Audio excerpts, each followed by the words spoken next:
Olá, tudo bem? Dito Nogueira com vocês para mais um estudo da Palavra de Deus e venho convidar você a estudar comigo.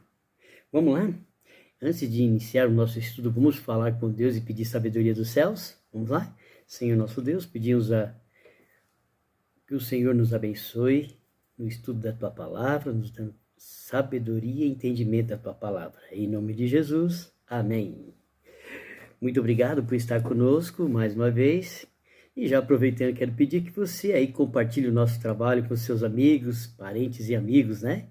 E também manda o seu like, faça o seu comentário aí, né? Para que a gente possa aí cada dia ir melhorando mais, né? E o importante é a pregação do Evangelho. Que Deus te abençoe e vamos lá? Hoje com um tema interessante, muito mais interessante do que ontem. Hoje é segunda-feira, dia 5 de dezembro, né? Caminhando para o fim do ano. Experiência de quase morte. Esse é o tema dessa segunda-feira. Foi feito um estudo há um tempo atrás, né? Numa universidade. E ali o pesquisador, ele pesquisou mais ou menos aí, estudou durante algum tempo mais de 100 pessoas que tiveram essa experiência, né, de pós-morte, né, pessoas que quase morreram e voltaram à vida, né, não pós-morte, né, que quase morreram e voltaram à vida. E essas pessoas contaram o mesmo relato, todas elas foram da mesma maneira. E se nós procurarmos vermos, fomos aí procurar testemunho de pessoas que tiveram, passaram por essa situação desagradável, né, de quase morrer e reviver novamente depois de, vamos supor, de reanimação cardíaca ou simplesmente ter um infarto e depois voltar, né? Todas elas contam uma experiência quase parecida, como eu havia dito, que viu uma luz e nessa luz tinha alguém, né, que conversou com ela e logo depois ela reanimou, né? Então é mais ou menos o relato que quase todas as pessoas contam, e é parecido. Não estou aqui eu dizer se isso é errado, se é verdade, se é mentira, não estou aqui para dizer isso, muito pelo contrário. Eu acho que realmente são experiências que as pessoas têm mesmo, né? E aconteceu, ela viu, mas isso não quer dizer que ela morreu, que ela esteve morta e reviveu, né? Não quer dizer isso. Quer dizer que ela estava inconsciente, nesse período de inconsciência, provavelmente ela teve um sonho, né? Ela sonhou, viu alguma coisa através desse sonho, e esse sonho deu subentender que ela estava morta, mas não estava morta, né? E nós, o estudo dessa semana, ela vai nos mostrar o que é realmente voltar à vida. Alguns temas bíblicos, né? Eles vêm nos trazendo pessoas que voltaram à vida. Umas que foram ressuscitadas por profetas e outra pelo próprio Jesus, né? E essa prova de que pessoas passaram por essa experiência de quase morte, ela acaba se virando uma prova incontestável, né? Que o espírito, ele sobrevive após a morte. Que o espírito, ele vive fora, ele vive fora do corpo, né? Em algum lugar, depois ele volta, né? E nós vamos ver hoje na lição, a lição de segunda-feira, que isso, de acordo com a palavra de Deus, ela não dá base para isso. Não estou dizendo que é mentira, mas não estou dizendo que a palavra de Deus não dá base para isso. E eu, como acredito na palavra de Deus, prefiro seguir a palavra de Deus. Vamos lá. Em 1 Reis, teve um relato assim, de morte e ressurreição, né? Teve outras também, mas essa é o que está escrito aqui no livro de 1 Reis 17, de 22 a 24. E diz assim, olha: E o Senhor ouviu a voz de Elias, e a alma do menino tornou a entrar nele e reviveu.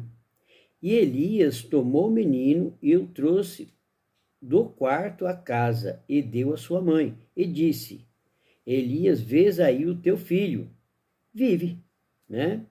Então a mulher disse a Elias, nisto conheço agora que tu és homem de Deus e que a palavra do Senhor na tua boca é verdade, né?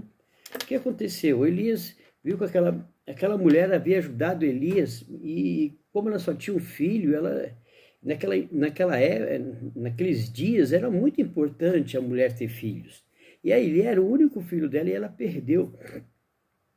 Elias se compadeceu daquela mulher, ele orou a Deus. Ele deitou sobre aquele corpo daquele menino e aquele menino voltou a viver, né? Aqui diz que o espírito voltou, porque o espírito pertence a Deus. Então ele tinha que pedir permissão para Deus para que Deus novamente permitisse que o seu espírito entrasse naquele corpo, para que ele se tornasse novamente uma alma vivente. E foi assim que aconteceu, né? Então Deus permitiu que aquela criança revivesse novamente, mas ela não teve uma experiência de morte fora do corpo, ela estava morta, né? E outra também, em outras passagens bíblicas, temos Talita, né? Que também é uma menina de 12 anos, que Jesus a ressuscitou, né? E também teve Lázaro, depois de 4 dias após a sua morte, Jesus ressuscitou Lázaro. E Lázaro saiu lá do seu sepulcro, né? As pessoas foram lá retirar a pedra do sepulcro de Lázaro, e ele voltou à vida, ele ainda estava enrolado ainda no lençol. O rosto de Lázaro, a curiosidade é que ele ainda estava enrolado, né? Com aquela mortalha que envolvia o corpo, e as mãos dele ainda estavam amarradas e os pés também. Mesmo, no entanto que Jesus pediu para que desatasse as mãos dele e os pés dele, porque ele estava amarrado. Não dava nem para ele andar, mas ele já estava vivo. Você vê que interessante que a palavra de Deus, quando fala em ressurreição, não é reencarnação, é encarnação, né? A reencarnação é quando a carne volta na mesma carne, né? Jesus ele reencarnou na carne dele, ele não foi uma encarnação, ele não entrou em outro corpo, ele foi no corpo dele mesmo. E essas pessoas, elas reviveram no seu corpo, ok? Então, nós temos que entender que a palavra de Deus, ela traz essa experiência para a gente, e não dá para a gente acreditar em outras coisas. Aconteceu essas coisas, como o relato dessas experiências de pessoas que passaram por um momento voltaram do infarto, de um acidente e de repente ela parecia morta, ela voltou, né? Então, nesses dias mesmo, eu vi uma reportagem na TV que um homem ele foi considerado morto. Ele só foi descoberto que ele estava vivo quando a funerária foi retirar ele lá do necrotério. Depois de 5 horas, viu que o homem estava morto. Vivo, né, aliás. Mas o médico já tinha testado ele.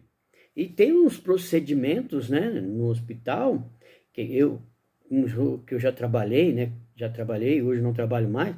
Trabalhei no hospital. A gente tem os procedimentos que a gente faz para saber se a pessoa está mesmo realmente morta, né?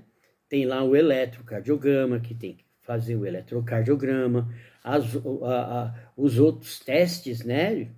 Que tem que ver da pupila, do olho, foi um monte de teste para saber se a pessoa estava morta. E aquele homem foi considerado morto, depois de 5 horas ele reviveu, né? Ele reviveu. Aí você fica perguntando, como que isso acontece? Acontece, né? Acontece.